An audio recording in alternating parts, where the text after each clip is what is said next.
All right, well, we'll go ahead and we'll just get started. So first, seriously, thank you guys so much for giving me some of your time today. I always love driving down here and actually seeing y'all because y'all basically have some of the best culture in our region. And truthfully, the eagerness to learn what our tools can do is very rare within our region. So well, today, from what I understand, we're going to be talking around how you can start to use command in the agent websites to start to generate some listing leads, right? One of the things every agent truly always wants is more listings, right? How do I get more listings? How do I get into more conversations with people who are interested in selling their home? Well, the easiest way to do that is to try to, well, I guess one of the key indicators of that, if someone's curious of what their home is worth, more often than not, they're interested in knowing, they might be interested in selling their house at one point in the future. Very few people who aren't going to move in 20 years are like, wonder what my house is worth this year, right? It just typically doesn't enter their mind. So today, I'm not going to lie to you. We are going to cover a lot of information in a short period of time. I do tend to like this to be workshop style. So as we kind of complete tasks, I'll wait to see, for those of you who are following along, we'll make sure you're kind of along the same steps. The goal with this is simple. At the end of this, I want you to have your home valuation page set up. I want you to see how leads can enter it. And I want you to see how you can start running Facebook ads. And then how we can use smart plans to follow up on those leads. Does that make sense? Are there any questions before we get started?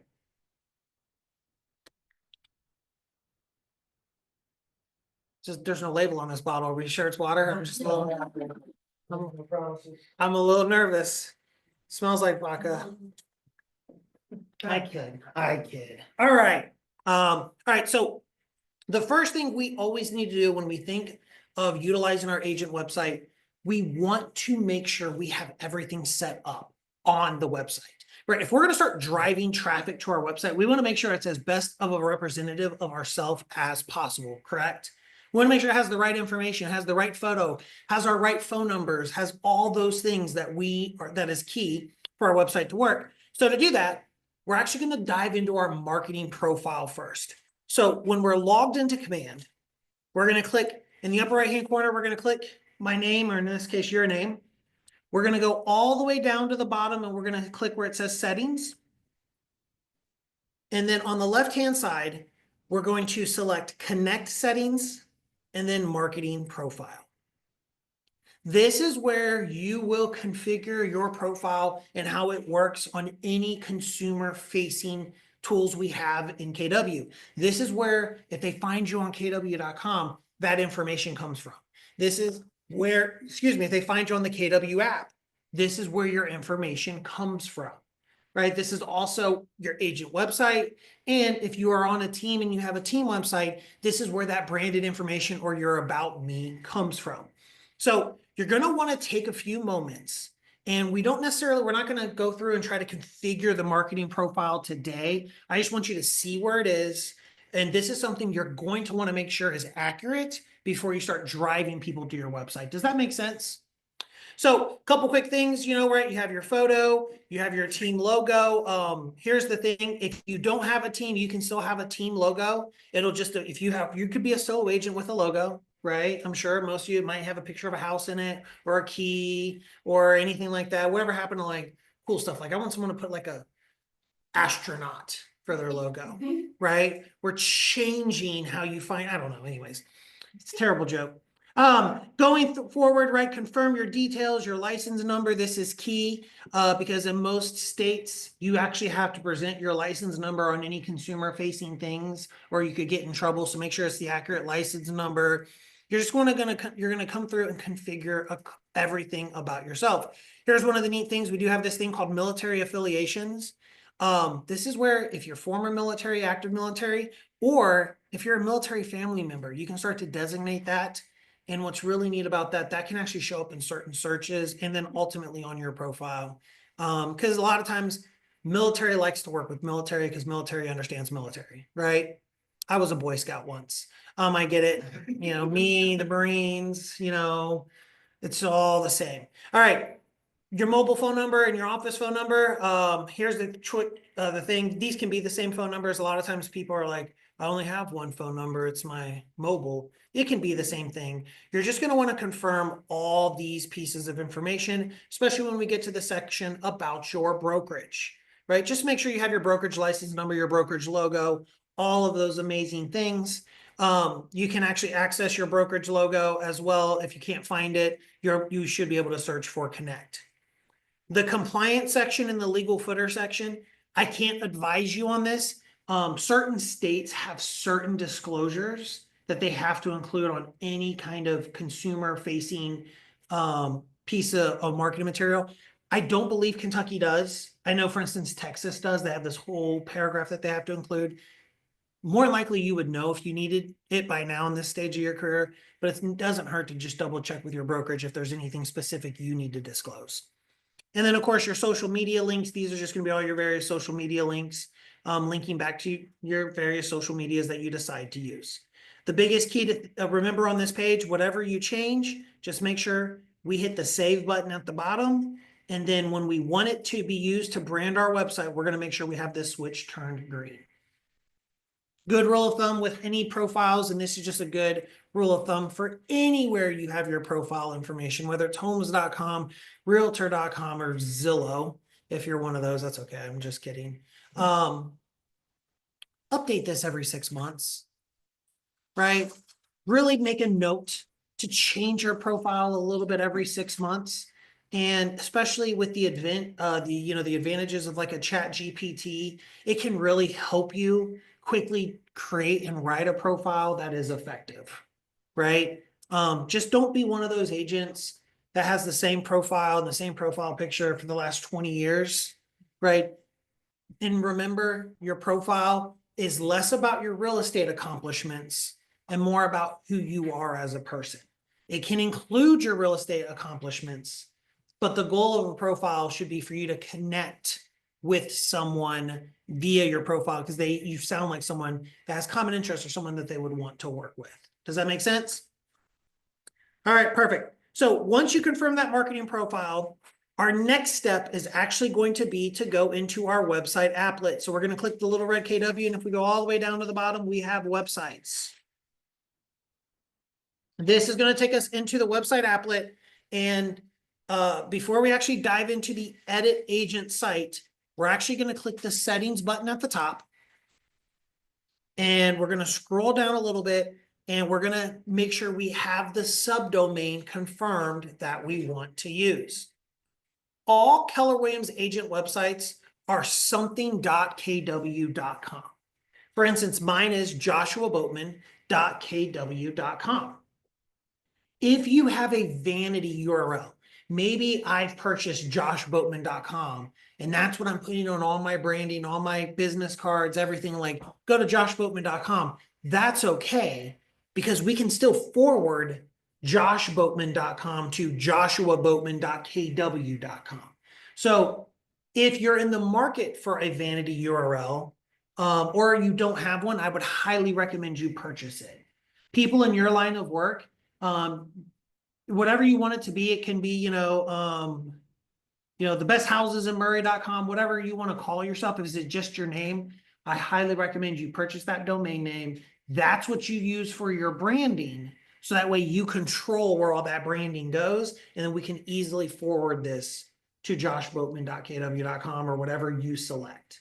A good rule of thumb would be, though, whatever your domain your URL is, set your subdomain to be the same thing. So if I bought bestrealtor.com and that's my website, I would change my subdomain to bestrealtor.kw.com. And the only reason we would do that is it just keeps a consistency in the brand, right? They're going to bestrealtor.com and then they're getting forwarded to bestrealtor.kw.com. It's the same brand. Does that make sense? All right. If you haven't selected your subdomain, feel free to type one in now and hit save changes. This is something you can always change later as well. So this isn't a one-time and you select it and then you're stuck. All right. Going forward, just a couple things I want to point out on this screen as well. You have your app URL settings. A lot of stuff we're going to talk around is your agent website. But one thing I really want to stress to you guys to make sure you understand, you have a consumer app as well.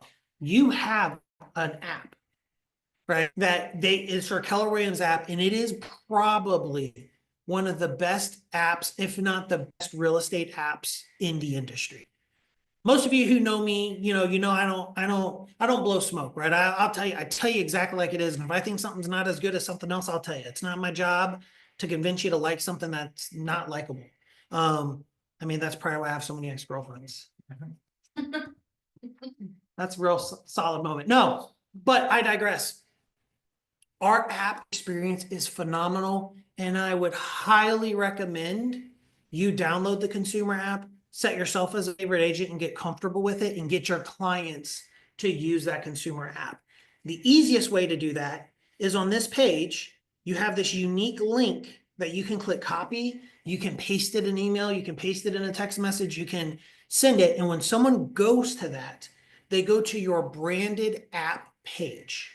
Right, so it's a page that's branded to you and has a little link to either the App Store, if you're an iPhone user, or a Google Store, the Play Store, if you're one of those weird Android people, right?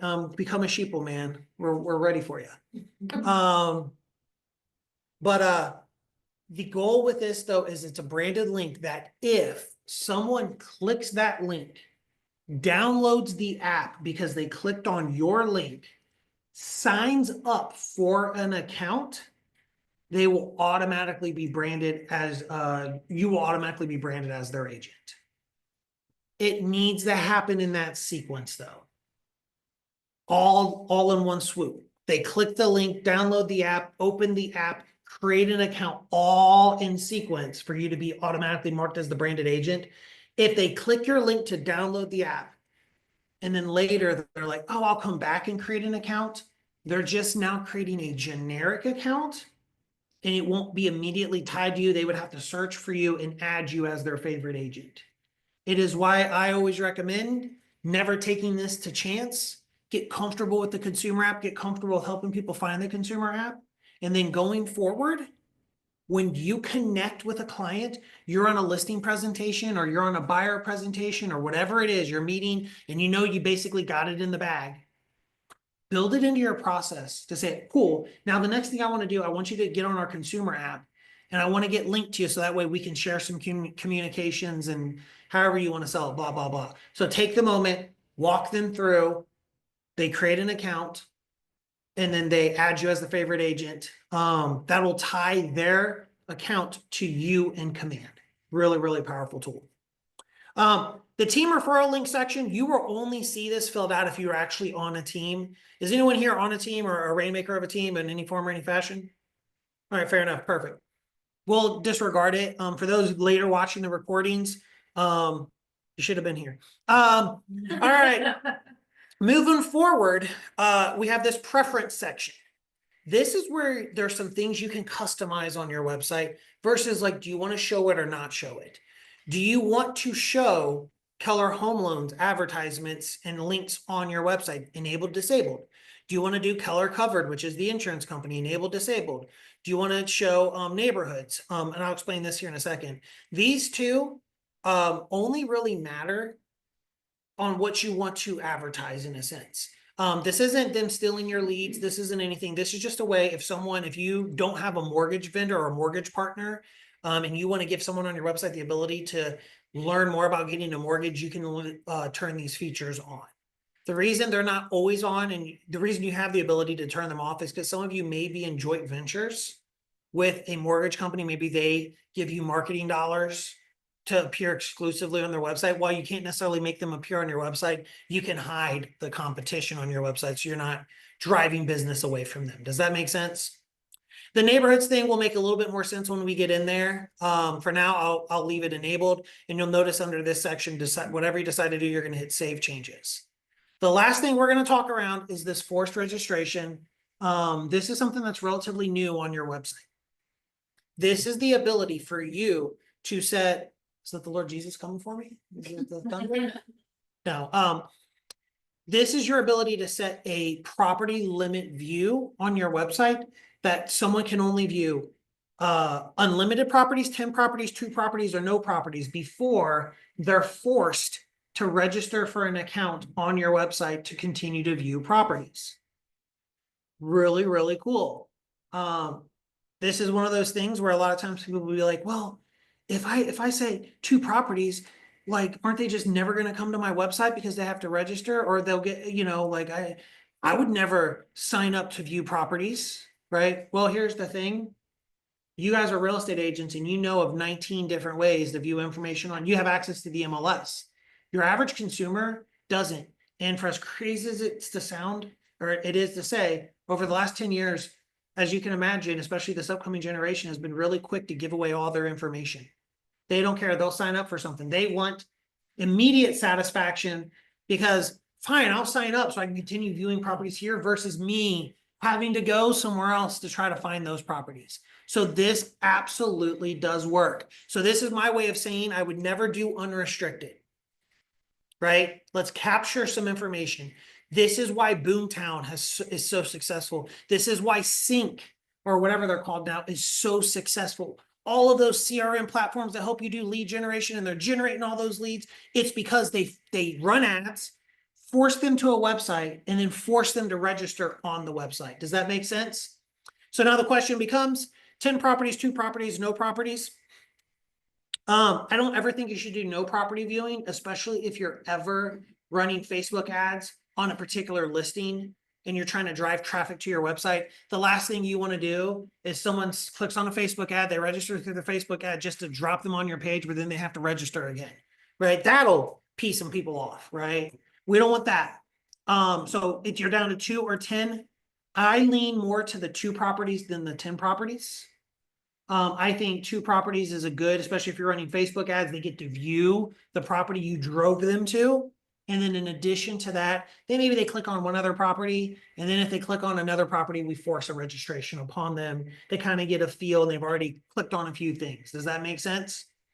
Of course, whenever you do this, we're going to hit save changes. And the one thing I'll make a note, when any of these changes we're making, they're very rarely instant. So expect anywhere from a 4 to 6 hour window from when you save the change here for it to go live on your website. Any questions thus far? Fantastic. Fantastic. Oh, see, here it even tells you now. It takes up to 24 hours. Typically, I see 4 to 6 hours. 24 hours is a good catch-all window. All right. So we're continuing down this process, right? We've done some cool things already, right? We've confirmed that marketing profile. We've gone into our settings. We've made sure we've selected our domain name. We've set all of our different settings. So now when we go back to the My Website section at the top, we should have this option here called Edit Agent Site. When we click on this, this is going to take us to, I hesitate to call it the basic mode because there is an expert mode we're going to talk about a little bit later, but this is just the basic mode for you to start to edit and make changes to your website. So we're going to quickly walk through this. Over here on the left-hand side, you're going to see we have a couple options here. We have pages, we have the ability to add content, we have our design studio. If we click the little painter's palette, I learned that there was a painter's palette the other day, a palette. I feel like super Bob Ross right now. You guys remember Bob Ross? Happy Little Trees? What the world needs is more Bob Rosses, right? Isn't that the truth? So this is really, really cool. They're starting to give you the ability to kind of customize your agent website to fit just a little bit more your brand and style. There's nothing, one of the biggest knocks on our agent websites, and it's true, sometimes they're very cookie cutter in the sense that they all look like everyone else's website. Well, that's true, and that's okay because one of the things that they really do extremely well is search listings, right? I always tell people when you pull up Google, Google looks super boring, doesn't it? If you go to google.com, do you think that stops people from going to google.com? No, because guess what it does really well? Searches the internet. You go to ChatGPT, does ChatGPT.com look fancy? No. Why? Because it's effective at what it does. It doesn't need to be fancy, right?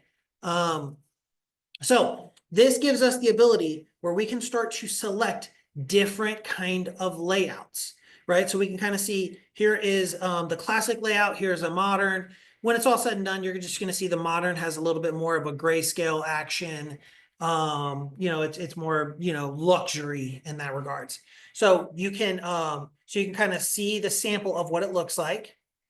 You have the ability to whatever is selected. So for instance, you can see this one is selected. See how it's highlighted in blue? I could select this one and then it would be highlighted in blue. But when I hit the edit theme option, I can even go deeper into it, right? I can actually start to see the different themes that they have, the different color palettes, right? Maybe I want it to be pewter and light.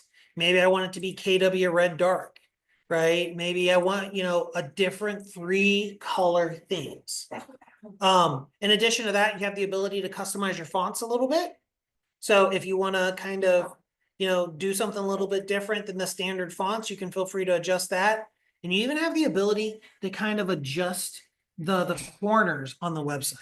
Do you want it to look more, the buttons to be more pill-shaped or rounded or square, right? And then all you have to do whenever you make your decisions, you're just going to save those changes. And at any given point, you can notice that it saved our changes down here. And I can preview what that's going to look like.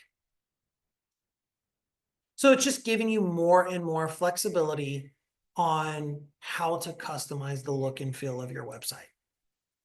And of course, whenever we make any changes on any of these screens, we just always want to make sure we hit publish in the upper right-hand corner for those changes to take effect. Once again, generally 4 to 6 hours, probably up to 24. If it doesn't, that's my way of saying too, if it doesn't work in 6 hours, don't call Josh, give it a day. And then if it's still not working, then you can call, well, actually, you know what? Don't call Josh. I got a Noah now. Call Noah. I love that. He's around there somewhere. There he is. No, I understand. All right. So now let's dive back to the pages.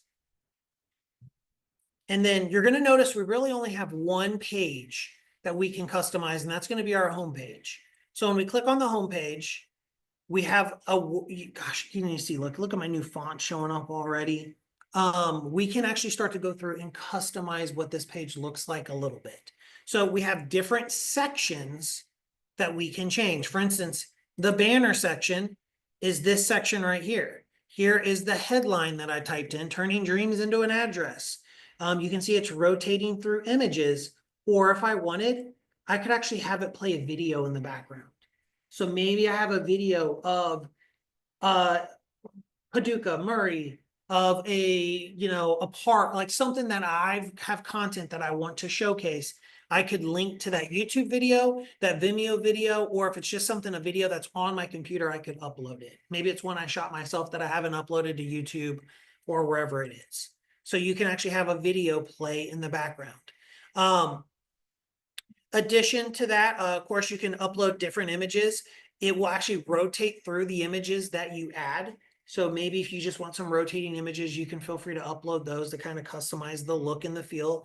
Very simple, right? We're on this page, you're going to hit browse and you'll just select the images. One thing to note with videos and images, please only use content you own or that you have permission to use. This isn't your opportunity to just go and grab a YouTube video of a video that you think is really cool that you don't have permission to use. You will get in trouble. This isn't your opportunity to go to someone else's website and download cool images that they've done and uploaded, because you will get in trouble, right? There are departments and people in the world that basically work for law firms, and this is how they make their money. They troll the internet looking for people that are using stuff without permission, and then they sue you on behalf of the copyright owner, and then you have to pay cashola. A lot of times it's not oh, my bad, I'll take it down. It's no, you will take it down, and you're also going to pay us money because you used it. So only use things you own or that you have permission for. We're going to see this content section here. This is where we actually can start to add some customization to our website. Maybe I don't want them to have the ability to search for properties on my homepage, right? Maybe I want a custom button that I can then type in what I want the button to say, and then I can have it go to a specific external website or an internal page on my website. Now you may be asking, well, why wouldn't I want someone to search? Well, some agents may have third-party websites that they've built, and they just want to drive traffic from their KW website because that's so integrated into things Command does. and they want to drive them to a third-party site, you have that capability to do so. Most of you probably won't. So you'll probably stick with the search bar. And then of course, if you wanted to, you could also hide the bar entirely if you just wanted it to be the rotating images. But we'll leave the search bar. The last thing we'll mention under this section is we have this ability to hide the ability for them to search for rentals from the homepage. Maybe you're like, hey, I don't even want to give them the option to search for rentals on the homepage. So that way they're not just searching specifically for rentals, they're searching for properties that are for sale. The one thing I do want to mention, this does not prevent them from finding rentals once they're in the website and they're searching for listings. We're just not surfacing it on the front end. If they're in your website and they're searching and they, filter by rentals, they're going to find rentals, right? Because we just show everything from the MLS. And you can at least limit some of that on the front end. Does that make sense? That's like someone's moving. So that's not a storm coming through, right?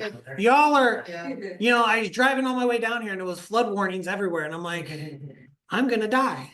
Like this is I die here in Kentucky. Never saw that coming. All right. The other thing, as we kind of go through this, you also have that ability to preview what the website looks like on different devices. So obviously this is what it looks like on a desktop computer. Here's what it's going to look like on a tablet. And then of course, what it looks like on a mobile. And of course, this is interactive. So we can actually click on the menu. And as we're making changes, we'll slowly start to see those changes propagate over to the live view. Does that make sense? And as always to be safe, I would always hit publish as we're making changes. Now we talked about the banner. We're going to talk about the featured property section. This is this next section here. This is where you have the ability for it to auto or dynamically show properties based upon a radius and criteria you have set. So maybe you want to showcase certain properties, right? So for instance, we can change the title. We can give it a description, whatever we want. We can plug in a center point here. I plugged in where I live. I live in Troy, Ohio, and it's going to show properties in a 50-mile radius. And then I can actually set a minimum price or a potential maximum price. So maybe I don't want to show $50,000 properties on my page. Maybe I only want to show $300,000 properties in that featured property section. I want to be a little bit more specific. So you can just kind of feature upcoming properties or newly listed properties in a very easy way on your homepage. Any questions regarding this? The truth is, you can be more specific with this. There's a scenario when we go into expert mode, and we're going to lightly touch on expert mode today. We're not going to dive into expert mode, right? The intention is we're not going to go through all the nuances of it. That's another training, one that I'm sure Noah will put on for you guys. But you could actually set it up in such a way where it only shows 3 or more bedrooms, 3 or more bathrooms. It can only show your listings or your listings in your market center's listings. You can be very, very specific from a search criteria standpoint to control what is shown in that featured property section. All right, as we kind of move forward, we're going to close that. We have our testimonial section. This is where it's really easy. We click on the testimonials. This is just how we change the title and the heading of the testimonials. This isn't where we add testimonials. We actually would add testimonials, get added to your website in one of 2 ways. Either you manually add them or people can leave a review on your website. The good news is this, you have full control. So if someone comes and they leave you a 1-star review, you don't have to show the 1-star review. You can control which where people leave reviews. This inevitably does lead to a question that I get asked a lot. Josh, there's a lot of places people can leave me reviews. There's Facebook, there's Zillow, there's realtor.com, there's Google My Business. Like, should I start having people leave reviews on my website? The answer is no. It's better for you to have someone leave reviews at places that are going to matter more for your business. And then you can cherry pick and copy and paste those reviews over to your website, right? Reviews in a Google My Business or your Facebook or your Zillow or your realtor.com is going to be way more beneficial for your business than a 5-star review that shows up on your website, because we can easily add those. They don't have to approve the review. You can create any reviews you want. I mean, if you want the Dalai Lama to leave you a 5-star review, technically you can type in his name. I wouldn't do it. I wouldn't do it. He's a very controversial character, the Dalai Lama. And but you can bring those reviews over. So it's still better to push them to wherever you're pumping your business. And in most cases, if you don't split your reviews, you're focusing on one or two areas. Google and Facebook, realtor.com and Google, Facebook and Zillow. You're not trying to spread your reviews everywhere because you want as many reviews in one place and really focus on that. And we may touch a little bit on testimonials, but that's all added in expert mode. And then there's the section here for the blog articles. This is once again where we can just change the title of the blog. Your website does have a built-in blog. There are some default articles. It's really easy for you to add your own blog to it. The number one question I get from a lot of people, I want organic traffic to my website. How do people just find my website? A lot of it's going to be blogging, right? Google, Bing, Yahoo, all the search engines, the thing they love more than anything is unique content. Right? There are a lot of people like, well, I'll pay this company and they'll write a blog for me. Well, they're right. That same blog article they're posting on your website is the same blog article they're posting on everyone else's website. With the power of AI, you can actually have chat help you write a quick and easy blog post that you can then copy and paste in. That's at least a little bit more unique to you because that's at least derivative of the work you're typing in, right? Hey, chat, Murray has first of all, Paducah has a quilt museum. Do you guys aware of this? The National Quilt Museum. Why is that not on a blog? Right? I mean, imagine like the history of quilts in a museum. I'm gonna have to come back. I just know it. But you could have it help you write a blog and then you can post that. We'll show you an easy way on how to do that in just a second. But the biggest thing I also want to remember, or I want you to mention under these sections outside of banner, if you notice featured property, testimonial, and blog articles, they have this little eyeball. If for some reason you don't want that blog article section to show up on your website, you're like, hey, Josh, I ain't blogging. I ain't doing it. You can click the little eye and it will actually hide that blog section from your website. Whenever you see the eye and you click on it, it's a way for you to hide a section. Does that make sense? Last but not least, when you're on this page, if you do want to get into blogging, that's where this add content comes into place.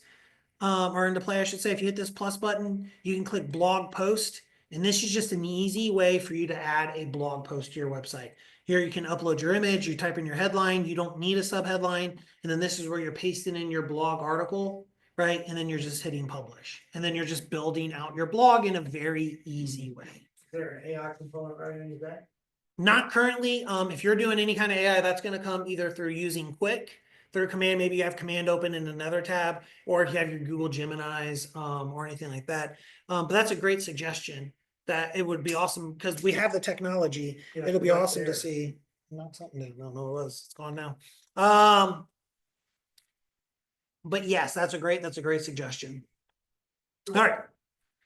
Any questions up until this point? Fantastic. All right. So the biggest thing you need to remember for this whole section, and we spent a little bit of time on it, you just want to make sure your homepage is representative of you. Maybe it's rotating images that are more local to what you sell. Maybe it's a video that's playing that you like. Maybe it's making sure your featured property section is set up in a way that at least is showing properties that you can actually help someone buy. Because sometimes by default, it'll be Austin, Texas, because that's where KW is. So, someone goes to your website, you can't help them buy anything in Texas. Maybe you can. Just making sure that this is representative of you. All right. So now, I was like, the Lord's coming for me. He's like, I'm coming. Make fun of those quilts, Josh. I'll get you. I get it. Quilts built this country, right? You could. That's right. You couldn't just go back in the little house on the prairie. You just couldn't go to the Walmart and buy a quilt. Someone had to make that quilt. First, they had to get it from the sheep, and then you had to I went to Pioneer Day once. I made a flapjack. I dipped a candle in some wax. Pioneer. So now the next thing we're going to talk about is building your home valuation page. And to do that, we're going to click on expert mode. Now, before I click on expert mode, I want to prepare you. It is a little bit overwhelming. Expert mode is there's a lot going on. Once you kind of understand what you're seeing, it'll make a little bit more sense. But this is just my way of cautioning you that when we click on it, don't immediately have the urge to like, I'm just going to close this. I'm not doing this. Oh, this seems too much. It's not, but we're just going to take it step by step. So we're going to go ahead, we're going to click on expert mode. And if everything's going well, fingers crossed, toes too, never the eyes, because they could get stuck that way. So Grandma Boatman would say, we're going to see if it loads. What is going there? Why is it not loading? I was having issues with my website earlier. What is going on? I had to go back out. You know, I'm gonna have to try something here real quick. Give me 1 second here. I was having some issues. Let me try something different. When in doubt, I'm gonna try it in incognito mode. If this works, I will share my screen back. If not, class ends early. No, we'll see if this works. We'll see how it goes. Come on, Joshy. Don't let me down, Delilah. It's named Delilah because it's Adele. See what I did there? Yeah. Where did I change that terminology above the search bar? That's going to be in that banner section. So when we were in the initial basic mode, right? When we're on, let me share my, oh, you can see my screen. So yeah, let me share this back real quick so I can. Yep, so you'll click on pages, homepage, and then banner. Perfect. All right, so this is working. All right, fantastic. Let me get this out because that's just let me go ahead and explore on my own. Let me switch to my actual personal website. This all stuff you don't need to worry about. Okay, so we are now in expert mode.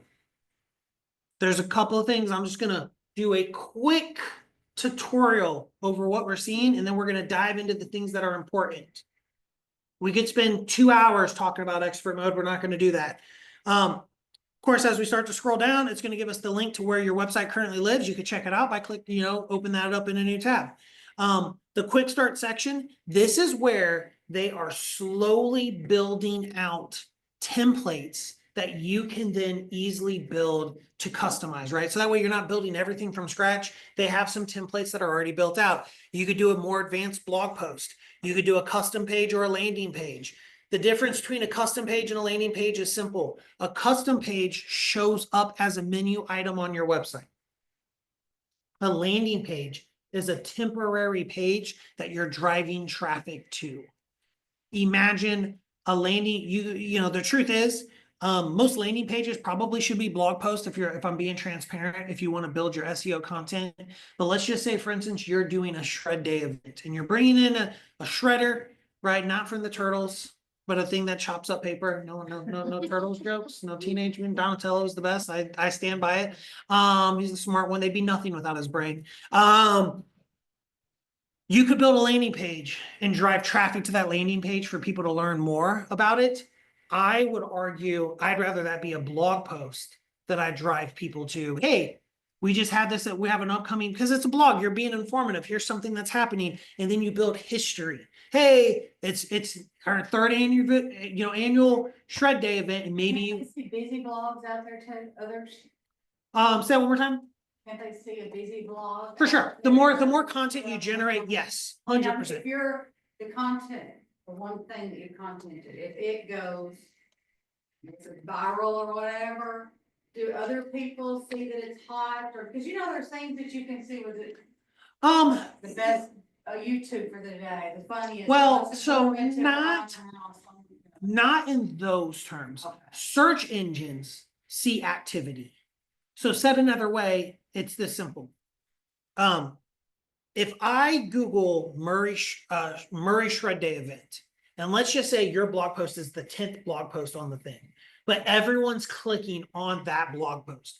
Google's gonna see that when people have done a search for this, they most likely interacted with your blog post, and then you organically will move up on the list. You won't always be the 10th item on the page. You may be item number 5. You may at one point be the first item on the page. So it's not That's organic. all activity driven, not monetary. That's correct. And that's right. 100%. Yes, ma'am.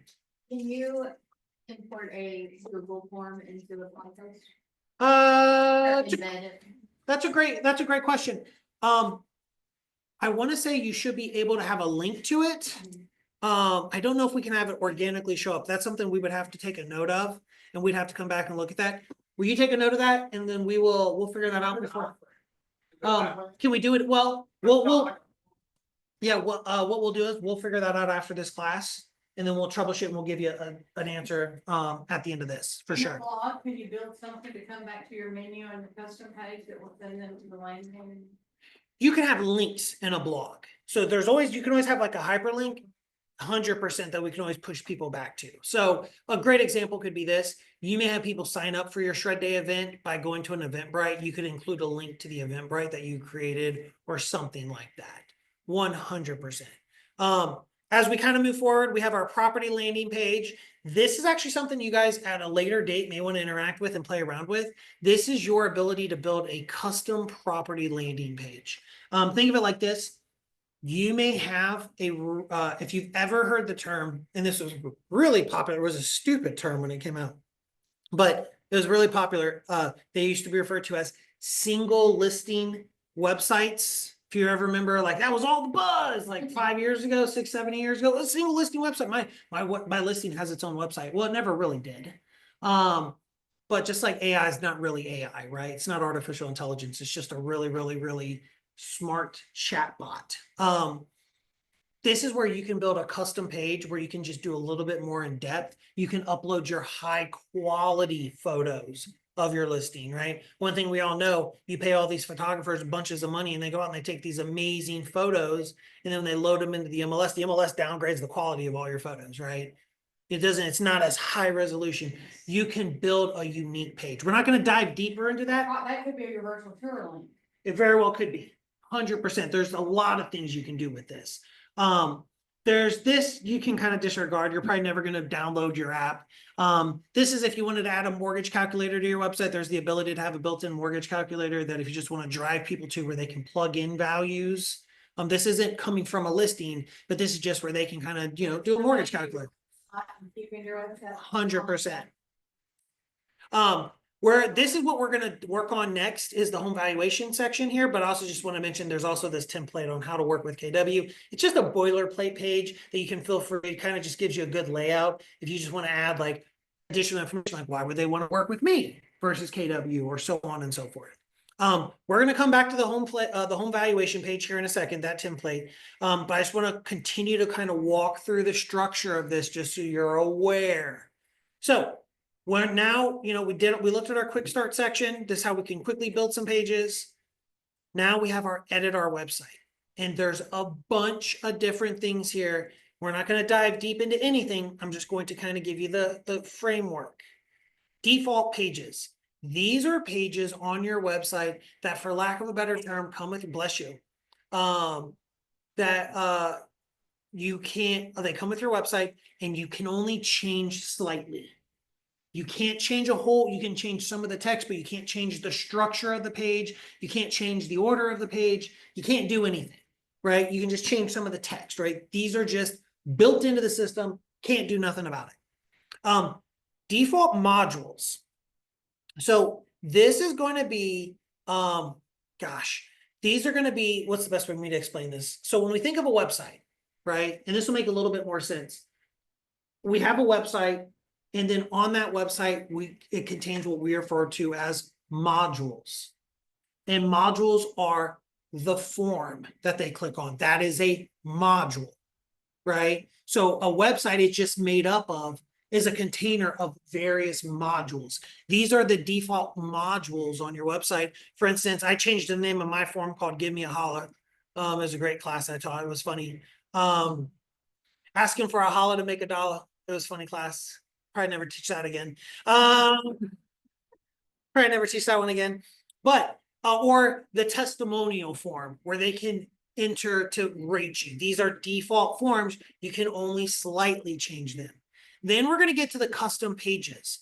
These are going to be, when you click custom page, these are going to be the pages that you have built, right? These are the ones you have built. So that way, when you build a page, you can later go back to the page you built and edit it. Does that make sense? Right? It's just different sections. Custom modules are going to be the various modules that you have customized or built yourself that you then insert to pages. Does that make sense? The idea behind this is simple. You could have a form module with a specific call to action, and rather than having to build that form over and over and over again, once you created it as a module, you can then insert it into multiple pages. Does that make sense? I know I'm going fast and it's getting super nerdy. He's like, he said modules, I'm leaving. No, not at all. Not at all. You're good. I'm gonna ring you back in. And then of course, as you can imagine, custom landing pages are what? The ones you built that are landing pages that started here. Okay, that's it.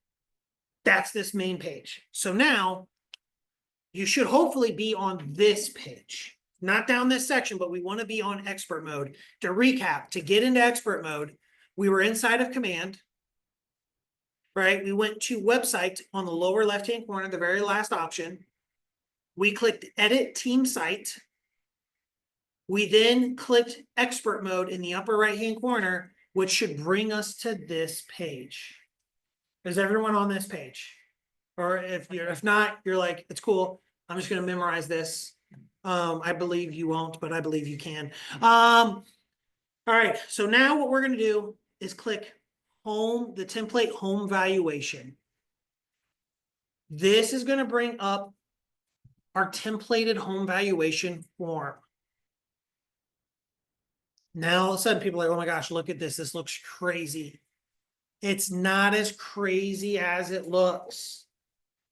This page is made up of two sections.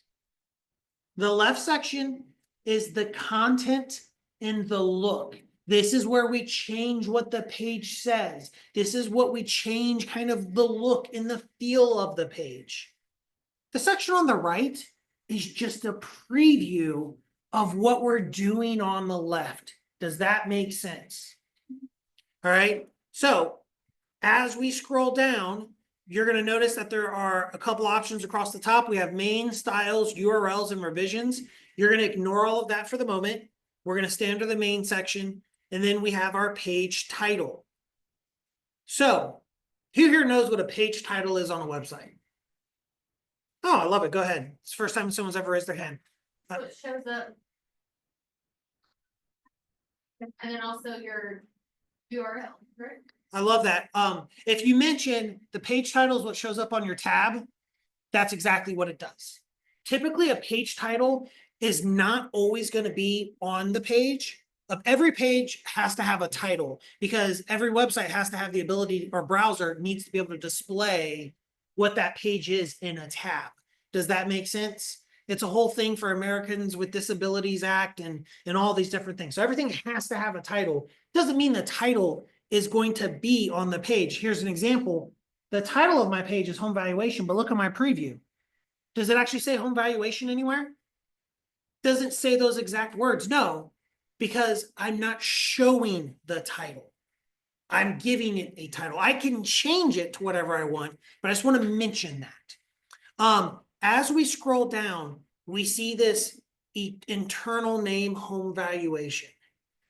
All this is how we are going to identify the page internally.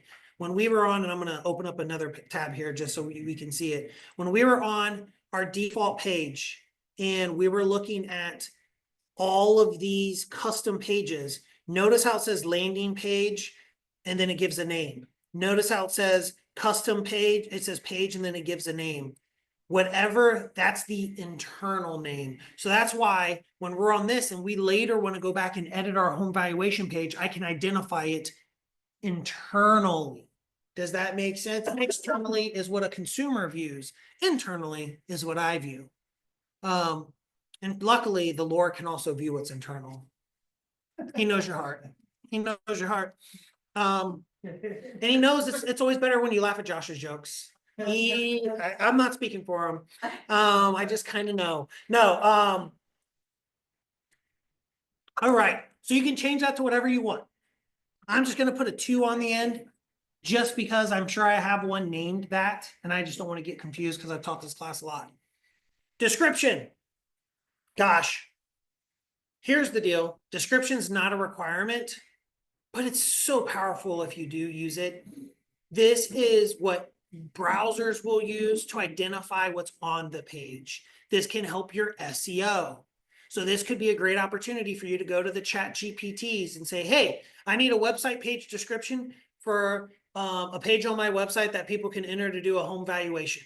Ask chat to write one up for you, copy and paste and slap it in there, right? It's just a way for search engines to help understand what's on your website. Does that make sense? Think of it like subtitles for a movie, right?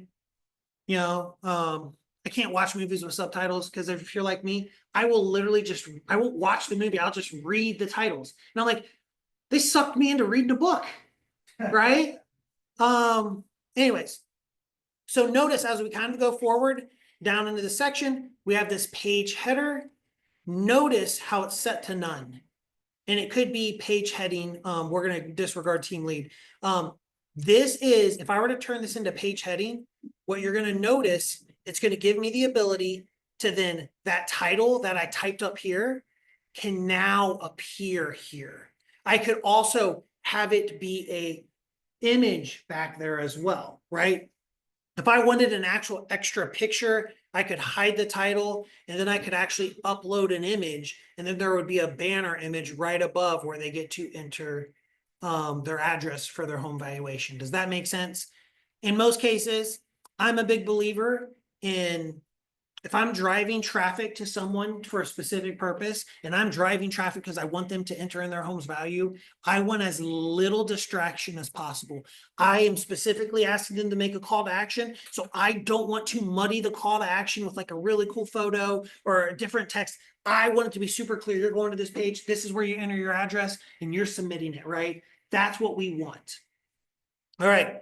Now, when we get to the last section here, right? This is the page contents section.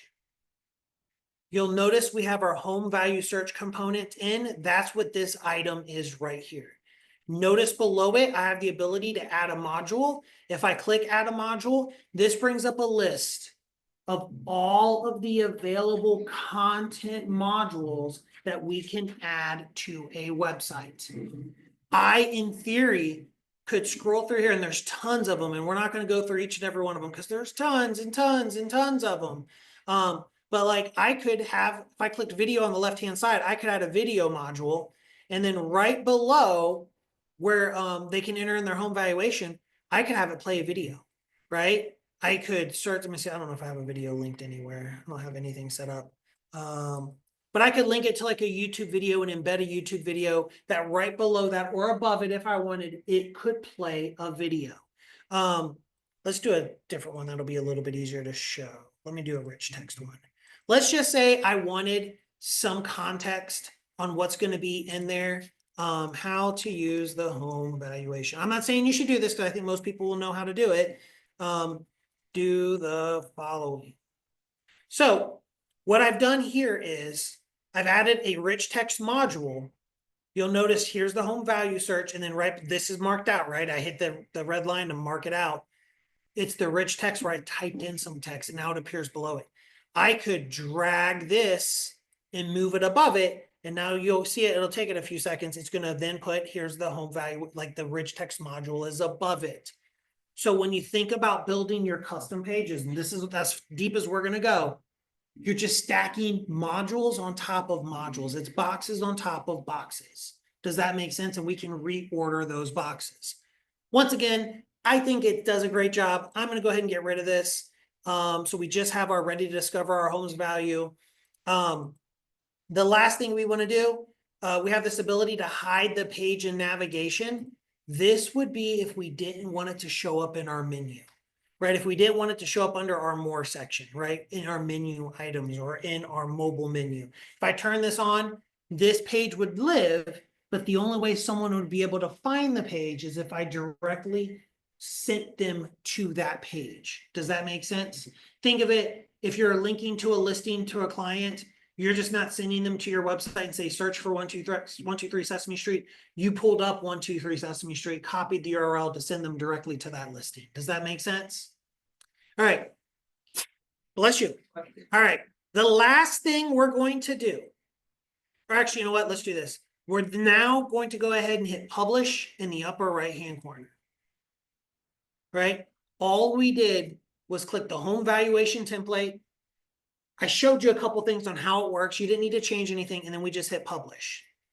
Then, if we click the URLs section on the upper at the top, we're now going to see the ability to where our home valuation page lives.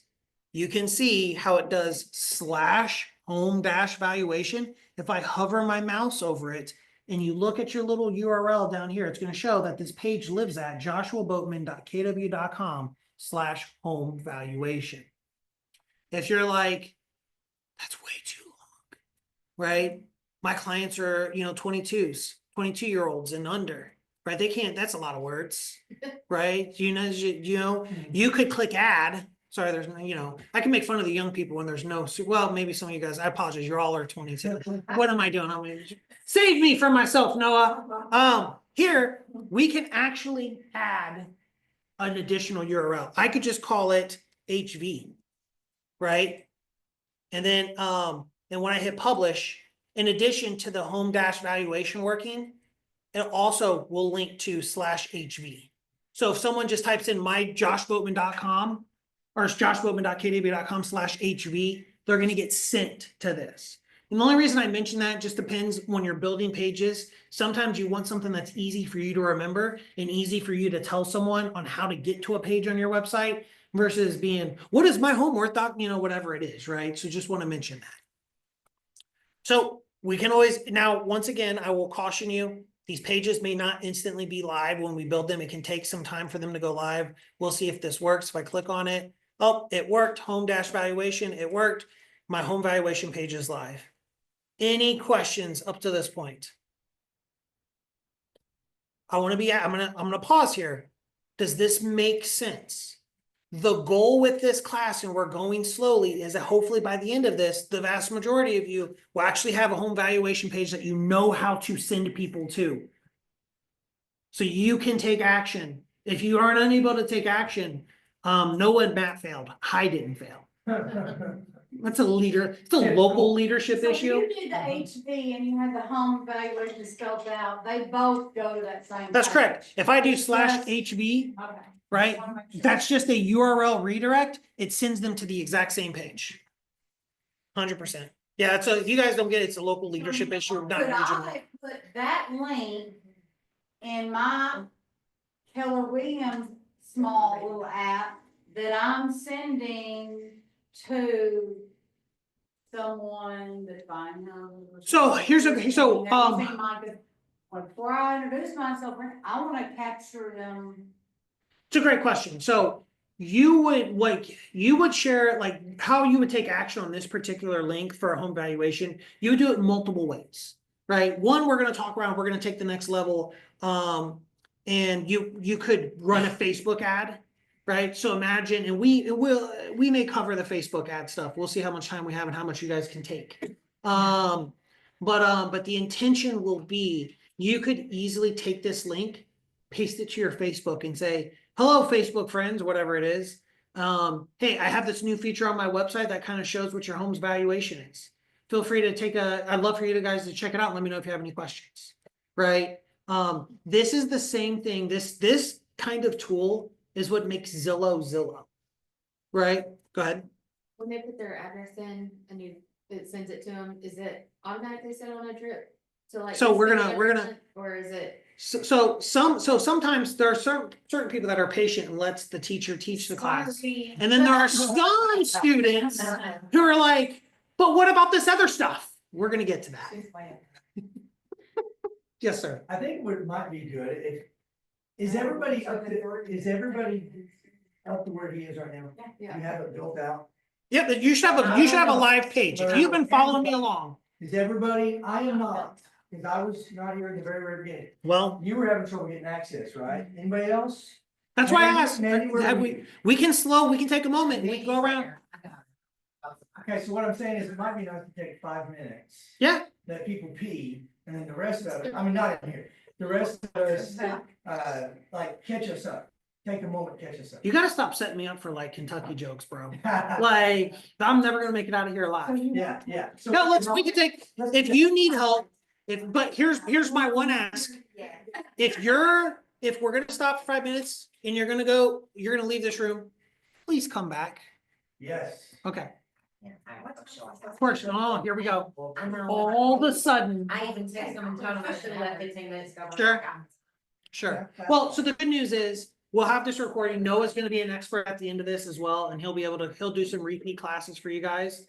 Counting on him. He's gonna do some repeat classes. Love it. We just screamed Noah down the hallway. Well, I know. But you also should attend his classes when he does them. I have, I know, I'm just telling you. and I do appreciate you coming by. It's like down here, like, what do we build barns together, right? That's what we do, like, you call your uncles and your brothers and your neighbors and like. Put a pole in the middle and we build a barn around it. Is that what a pole barn is? I don't know how that works. Right. So why don't you take, if it's okay. Yep, let's take 5 to minutes. Catch everybody up. All right, who needs help to get caught up where we're at? Noah, do you wanna tackle it? Noah will help, and if you guys, we'll take a quick 5 minutes break. It's 3:11, or it's 2:11, be back in 2:16. Or you can just hang out here. And, no, I know. She's gonna finish taking my notes. I don't know who's gonna work her computer. I'll tell you what. You guys are so funny. Okay, Whatever you wanna name yourself. well, it won't let me, click it.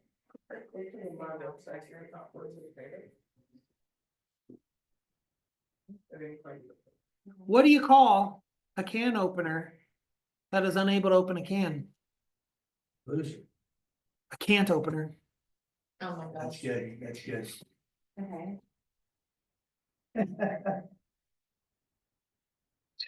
Did you hear about the bossy guy at the bar? He ordered everyone around. Yep. Slow. Sorry. Yeah, but I mean, not that much, so. Granddad, so I don't know if I can. And then you don't get send a lot of them sent to me. Well, so here's a couple things. Yeah. So, so notice how how brand new are we talking? Like last week. That's perfectly okay. So what we're noticing here is this process, since you are so brand new, there's a couple of things that have to take place first. So we need to go in here, we need to go to settings. We need to go to command settings, oh wait, I'm sorry, we're gonna go to connect settings, and we wanna confirm your marketing profile. So you don't have anything filled in your marketing profile. That's right. Yeah, that's correct. Okay. So once There this. already is something- very It's a terrible. lot of them. This is Chromebook. Oh, then that's even. So once I fill all this out, then I have a 100%. website, then I can. Well, so there's gonna be a multiple step process. Okay, You're gonna fill all this out. And then it's gonna take about 12 hours. Then you should be able to clean your sub. Okay. Then you can Once you send got a initial smart sub plan name, that it's I probably think gonna be another 12 activates. hours after all that cleaning big it, source. for you then be able to go in and start to set up your. And then I'll have this So out. you're kind of in a, go, get this filled out. So then wait, yeah, okay. Yep. It's- No, I don't, but I'm saying you can, yeah. So, I tried to make this for my team. And it came up that, so. So, alright, so, Man, Why don't you it's click on much it? now, It's all but good. it's not like it's a. alright, so, okay, so you're just doing this on your personal website. Never anybody put I myself. guess so, yes, well, I was trying to. I know, that's what I'm saying, you know. Yeah. Okay, so are you actually on it too? Yes. He's also the rainmaker. I am, yeah, all those. So yours is a little bit different, because the first thing you need to do is go to website. And we need to go here, click that. Go to settings, and this is good for you to know, so teams and command websites are different. So teams are not actually controlled down here, you're gonna go to connect settings. and click marketing profile. And then. Yeah. There's some chips and water. You're not hungry.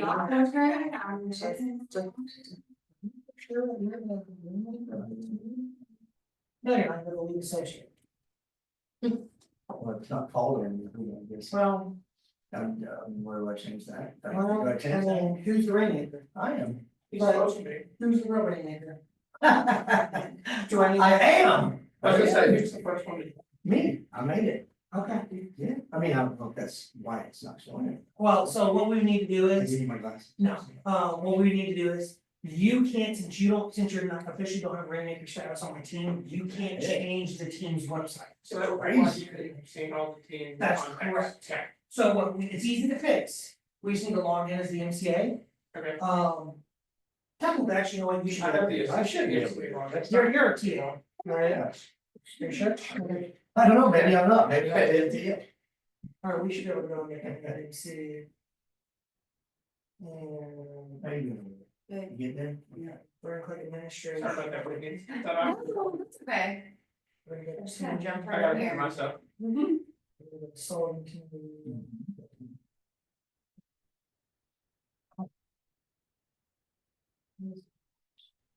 System.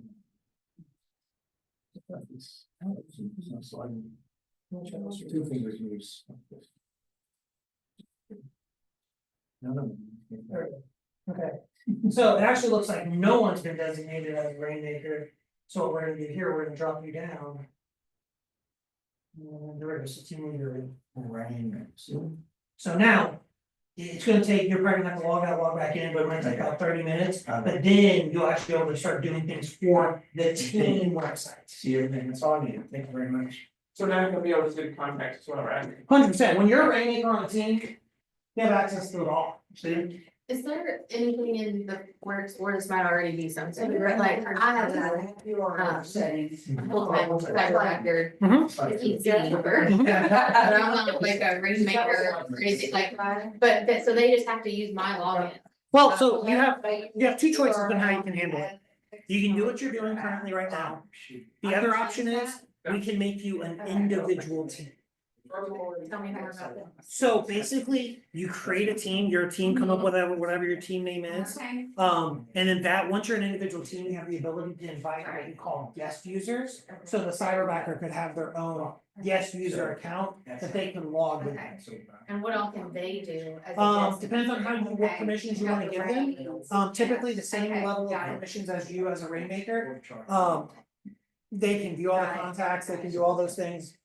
The benefit would be, they can actually have tasks that are assigned to them. Yeah. So you can start to leverage command as a tool where they can assign you tasks. Mhm.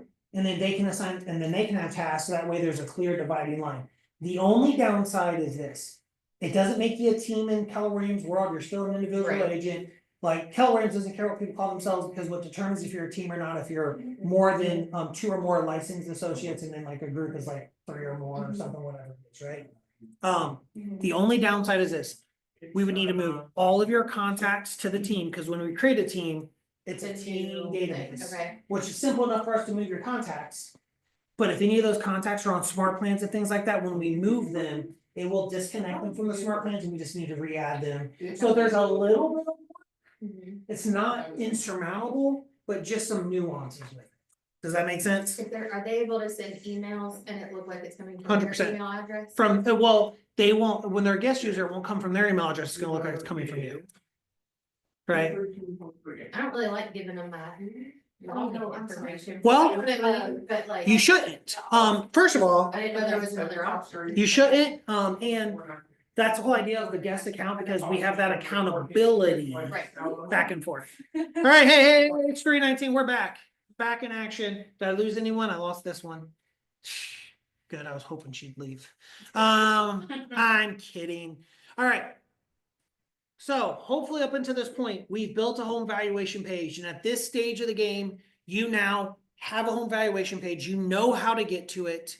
And just as I mentioned earlier, you can start sending this link out manually, posting it on your Facebook.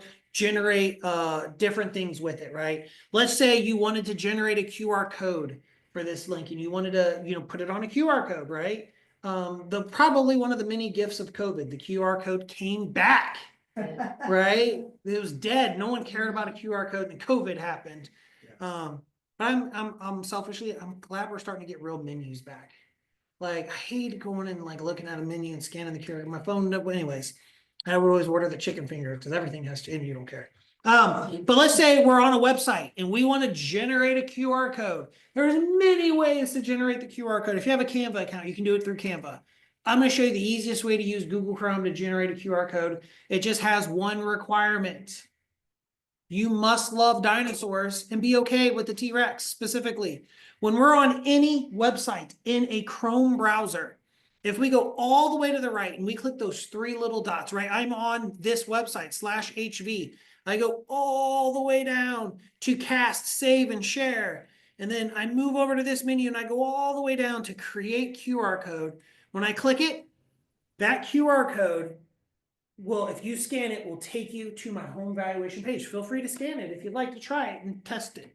But here I can download that as an image and I can print that out. I can put that on things and that QR code will always work, right? Because that's how QR codes work because the website's in the QR. You don't care. It's a barcode. It works. And you got a cool little T-Rex in there. I'm more of a Stegosaurus guy, but whatever. To each his own. I don't know how, look at his tiny little hands. It's just a satin. Can't get right. How does he wipe his face? Anyways, what if he gets something in his eye? It just doesn't make sense. But easy way. And that's it. You built a home valuation page. Let's show you, now I'm going to show you how this actually works. So we're on my home valuation page. Someone's going to go here and give me an address. Who wants to give me an address? 1505 Doren. Let's see. Dorean. RAN, there's no E. Okay, RAN. So my apologies. This one right here. Are we sure? Is it south or not south? I'm gun shy. All right, we're gonna click on it, and then we're gonna hit let's go. It's now going to prompt them to put in their information. I'm gonna go ahead and put in some bogus information. I'm gonna do Smokey Joe. I'm gonna put in an email address for Smokey. Put in a phone number. Right, and Smokey's gonna opt into all this amazing stuff, right? Now, I wanna be clear. We're gonna see one of two outcomes when we put in an address. Our system's either going to provide a home valuation or it's not. Okay? Super simple. And I always preface this with, it's okay regardless of what it does. The purpose of this tool is not to provide a 100% accurate home valuation for a property, because here's the truth. If we could do that, what would you do? Right? The idea of this tool is to generate interest. Zillow's Z-estimate is not accurate, right? Doesn't stop people from going to Zillow. People are like, well, if there's a chance it won't give a home value, I'm not going to send my clients there. That's clients go to Zillow on their own and it's inaccurate. So we're going to go ahead. We're going to click get my valuation. Oh, perfect. It did it. What we do is we provide a range. Number two, you may look at the range and be like, that's wildly inaccurate. That's okay. Right? It doesn't need to be accurate. We're trying to generate interest and provide some value. If this is wildly inaccurate though, and when I say wildly inaccurate, I'm not saying within 10, 15, 20 grand. 20 grand swing is not wildly inaccurate. If it's 50 or more, that's wildly inaccurate. There is an avenue that I can provide you to provide this address and provide feedback to our data team that is using algorithms to generate this. They want feedback. They want it to be accurate, but there's a reason we give a range, right? Because who knows what's going on in any particular area. So a couple things just happened. They give, we give a range, right? That's why we give a range, right? But there's two things that happened here. They put in an address, click next. Then we captured their information before they got the home valuation. At this point, they see the valuation if there is one. If there isn't one, it'll say, hey, due to blah, blah, blah, we were unable to do it, right? That's okay. Then they have this option here. Would you like to connect with Josh to learn more? They could type in a message or hit send message to send me a message. They do not have to do this for me to know that they've entered a home valuation. The sheer act of them putting in their address and then putting in their info, they are now in my command database. And within 5-ish, 10 minutes, I'll get a notification saying someone has submitted a home valuation. They do not have to hit send message to actually reach out to me. I'm going to get it into my database and it's going to be flagged that a home valuation request came in. Does that make sense? We can even see if it came in. Let's close out of it. Let's go into command. Oh, here it is popping up on my on my push notification. Smokey Joe requested a home valuation, right? If I go to my, here's my home valuation request. If I click view the contact, it's going to take me to Smokey's contact. Right. Well, it's because I was in a different profile, but I can explain that. But here we can see Smokey came in. We can see the lead source was a home valuation. We can see that the reported range that we provided and the address of the property Smokey plugged in. Right? If it was unable to provide a range, it would still give the address and it would say, hey, we were unable to provide a valuation for Smokey. Both those results are okay. What if they're already in your contact, because they're listing and they go there and you're trying to get a price? Oh, great question. They would just add it as Or- it would just, well, so that's one of those things. But that's no different than anything. Like, here's what I will tell you, truthfully. Zillow's the same thing. Zillow's the same thing. But And you won't add them again? No, Unless they create a different email address or that's, something? you are so spot on. Okay. It would just add, if they're using the same phone number and or email that's already in their system, it's just gonna add it as a home valuation request to their current contact card. If they plug in something, a completely different phone number or email, it'll create them as a new contact. One really cool call to action though that I'll mention, there's a agent in our region, top agent, here at the top team in our region, Peter Chabris. I don't know if you guys are familiar with Peter Chabris. He actually went to, at family reunion, I sat in on one of his sessions. And he's like, I really don't do listing appointments anymore or anything like that. He has people on his team. I mean, when you're like Peter. But he actually shared something that I never heard before. And I thought it was so spot on. I've gotten issues where people are like, well, I'm trying to list their house and then they plug it in here. What if this says their house is worth more than what I say? Well, first of all, you're the expert. This is a tool. But one of the things Peter does before he goes on a listing presentation, he actually pulls that person's house up and looks to see what the Z estimate is. He pulls it up on Redfin, and before he even goes out on the listing presentation, he has a conversation. He has a pre-listing call with them and says, hey, by the way, have you looked your house up on Zillow? Did you see that the Z estimate says that it's worth $400,000? And they're like, oh, because you know they have. And he says, he asks one simple question. How do you feel about that valuation? That helps him get so much clarity on what he's walking into, because if he knows that house is only worth $310,000, he knows he needs to be prepared to walk in. Because if they're like, oh, actually, that's crazy. It's worth more than $400,000, Peter. He knows what him and his team are walking into. What a huge, valuable tool, right? And if they say, actually, I think that's crazy overpriced, I was shocked by it. He knows what he's walking into. He's already gotten a feel for who that seller is, and he's not going to walk in and get ambushed. But like, Zillow says it's worth 400. You should add another 100 G's on that, and I sell it for 5. And I only want to pay you 0.5% because NAR says it's illegal for me to pay you more. Right? So those are those things. Like, it's irrelevant what the response is, because you ideally, when you give a home valuation, you're backing it up with comparables and Right. accurates and things like that. This is just a guide. That's the beauty of this. because you get one of three outcomes. This is gonna, right? Either they give evaluation or they don't. And if they give evaluation, it's either high or it's low. Very rarely is it ever spot on. So now he's come in.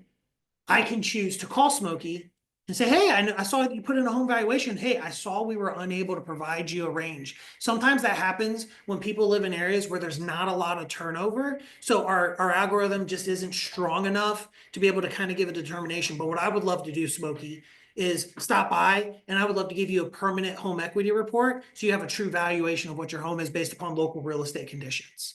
Or if it's too high, right, you still have the conversation, or if it's too low, you can follow up with, hey, I know you saw that home valuation. Actually, what's really interesting, I believe your home's actually worth more than that, right? You're probably not going to say, I believe your home's worth less, but it opens up a door for conversation.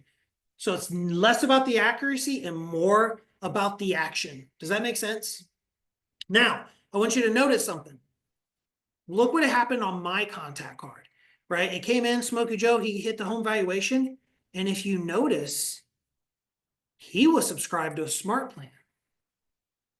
So one of the things we can do inside of Command is we can actually tie a lead source to automatically trigger a smart plan. So Smokey could receive a text message.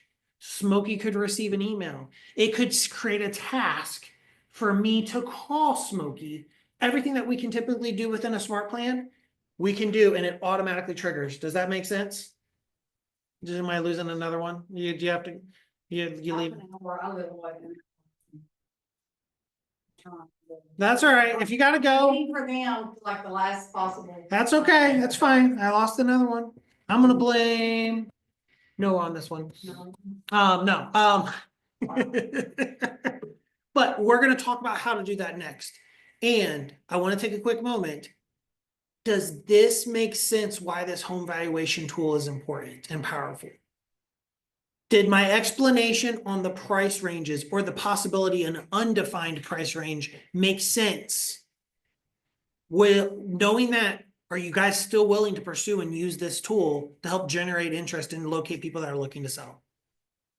Perfect. I love it. Love that. All right. So the next thing, if you guys have time, and I'm assuming we do, right? We have time. I don't know what time. I look at my thing and I got Ohio time. I'm like, well, let's not do that. It's 2:32. It's 2:32. When did we start? 1 o'clock? Yeah. So what does that mean? We're gonna hear an hour and a half? You said it was an hour. Yeah.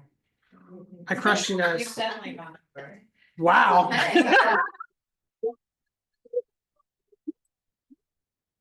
Can you do yourself and videoing it? and looking over- Shots fired. So actually, so the last thing we're gonna talk about is just how to tie this to a smart plan, just so you can see that. So if you want some automated smart plans follow-up, this is extremely easy. So the first thing we're gonna wanna do is we're gonna wanna create the smart plan. So if we go to smart plans, you can search for a smart plan. I don't even know if I have a smart plan out here. I might have a smart plan out here, or I've already done it. Let me look. Oh yeah, so perfect. So I have built a smart plan that will do a couple different things. Oh man, I should not be putting in bogus phone numbers. Probably texting someone, I'm gonna get sued on the do not call. So I built a smart plan that does a couple different things. It creates a touch task when a home valuation comes in. It calls you to create a touch task. It'll send an email and then it sends a text message.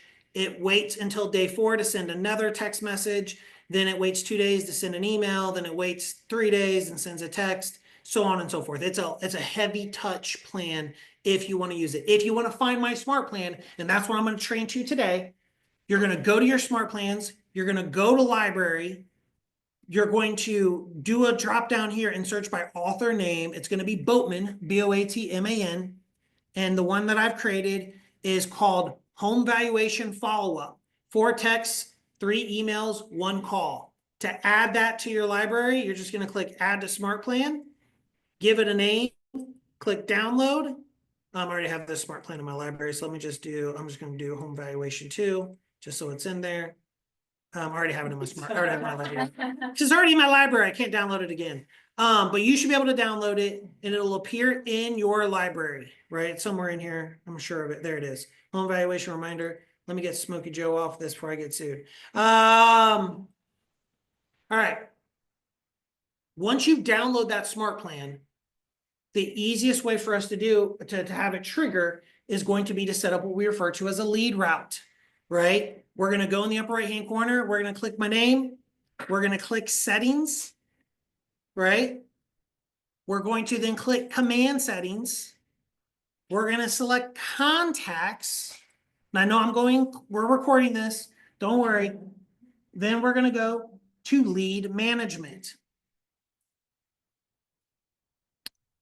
All I will then do is this simple task. Click create rule. I'm going to give it a title. I'm going to say home valuation lead. And then I'm going to select the lead source. If you recall, that lead source said home valuation parentheses site. So if I start doing a search for it, there it is, home valuation site. I'm going to check that box. I could actually even have it automatically apply a tag as well, I guess, in a sense. But then I'm going to assign it to a smart plan. So I'm going to look for that smart plan that I downloaded, home valuation follow-up. I'm going to click on it. I'm going to click create rule. And that's it. So now, when someone uses my home valuation tool, if it's a brand new lead, now I want to be super clear. This will only be for brand new leads. If this is someone that's already in my database, their lead source is going to be different, right? Lead source doesn't change. Lead source is how someone came into your world. It doesn't change based upon what they do. New people come in, it'll automatically add them to that smart plan. If you hate my smart plan and it does way too much, you're like, that's crazy, Josh, sending text and emails? I'm not that kind of real estate agent. You can always go to the smart plans, locate my smart plan that you downloaded, wherever it is, there it is, hit the pencil, and feel free to change. That's not the right one. But anyways, it's in this list. I have so many smart plans. You can edit it and change it, add steps, remove steps, change the text, delete the steps, whatever you want to do. Or if you just want to create your own, you just go and create that lead rule. It's that simple. So to recap, and then I'll let you guys go because I went way too over. Here's what I'll tell you. What did we do today? We confirmed your marketing profile. We started the process of setting up your website. We customized your homepage on your website. We built your home valuation page. We showed you how to customize that URL for your home valuation page. Now you have that URL that you can just share freely. We then we downloaded a smart plan that you could use in conjunction with that home valuation tool, and how you can have that lead automatically get added to that smart plan via a lead route. That's a lot. And this is a great path for you to grow your business, because if you took this to the next level and imagine running a Facebook ad, you could run a generic Facebook ad that is something as simple as, hey, curious what your home is worth?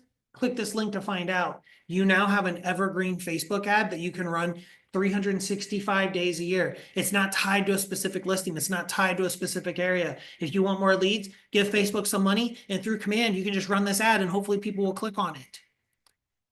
The one caveat I would tell you if you do this, when we run Facebook ads, there's two options. You can either have them fill out a lead form or go directly to the page. In this case, if you're ever running a Facebook ad and you want someone to make an interaction on the page you're clicking, you're not going to have them fill out the lead form. You're going to roll the dice and hope that they actually fill out the home valuation. And this is why. If you want that lead source to be home valuation site for it to trigger that smart plan, we want to manage where that's coming from. There's other ways around it as well. It just all depends on how you want to track the lead. we can always dive deeper into that. And that's one of those things I can always do a virtual session with you guys to continue this. You don't have to wait the once a year that I come down and grace you with my presence. But outside of that, that is it. Any questions, concerns, criticisms, compliments? It's good. Thank Awesome. you all. That's it. All right, I'm gonna stop sharing. Goodbye, internet world. No one was on.